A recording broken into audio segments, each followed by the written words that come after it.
So guys, good evening. Dito na tayo sa bagong project natin. Prototype muna tayo. Testing lang. Hindi siya essentials but sa ating mga nagninegosyo ng piso wifi, piso net, gamit na gamit po ito. Then sa nakikita ko is maraming nagbebenta pero mahal. Sobrang mahal talaga. Pero para makatulong, ito po yung gawa natin. Tingnan natin. Yan.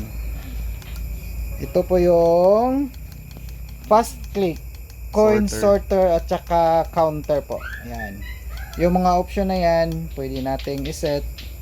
Halimbawa, kung set natin sa 1 peso, ilang coins ang gusto natin, 1 peso.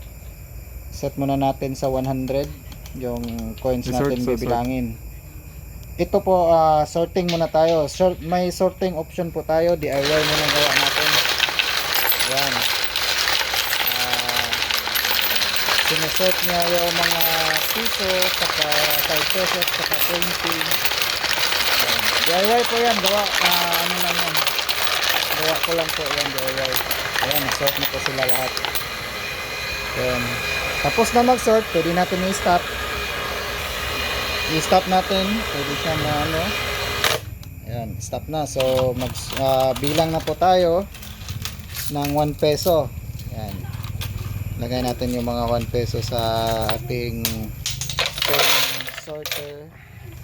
coin sorter machine. Ito po. Ayan. Halimbawa po ay 1 peso yung isosort natin, is iset natin sa 25 pesos lang kailangan natin. So set natin 25. Ayun, sumubra. May mga option siya hanggang 100, 200, 1,000. Pero kailangan natin is 25 lang. 25 lang, hindi kasya yung pera ata. Konti lang. Sige. 25 lang. 25 pesos lang. Ayan, 25 na. So pag select ng okay, may selector dyan, dalawang button. Gawa pa natin na yung paraan saan lagay. Then ayun, may option siya, piso, 5, 10 pesos, saka 20 pesos. Ayun. So mag stop siya sa every 25 pesos na piso coin.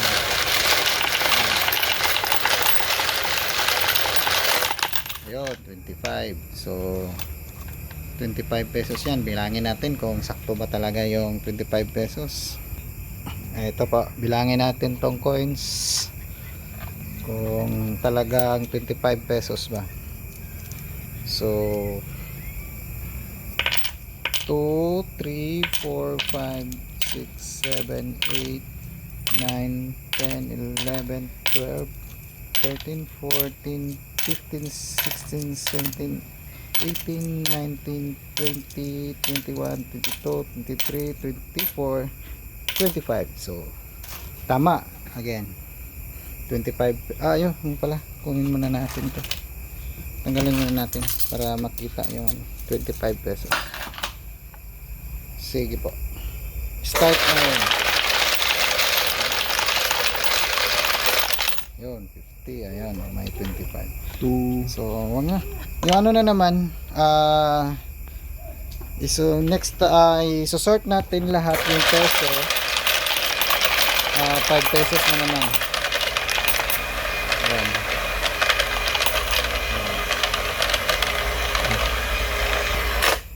Ayan, ubos na lang laman ng 5 pesos naman natin.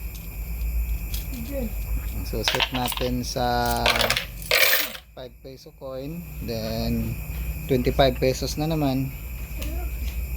Ayan. So ilang 5 piso po yung 25, di ba 5? So set natin sa 25 uli. Yun, 25. Tapos sa counter, yan, 5 peso coin. So subukan natin, start. Yun, 5. Okay, start na naman. Naka-pause po siya. Tapos start naman ulit. Ayun, 5 na naman. So talagang accurate yung bilang natin. So ang maganda rito is may total ano ka na, kahit hindi mo pa matapos mabalot, may total amount ka kung ilang piraso o ilang 1 peso tsaka peso tsaka 5 pesos Plus lahat 10. total amount mo na ano bibilang lahat. So yan, prototype pa lang po yan, wala pa siyang final na lagayan. So siguro may price nito para sigurado ako talagang mura to. Tsaka may sorter na yan, kahit kayo nang gumawa ng ano nyo, ng kahon o kaya ng design para yung sorter ma-plaster nyo na. Okay po, hanggang ano na naman, update na naman tayo kung ano mangyari sa ating sorter. Salamat.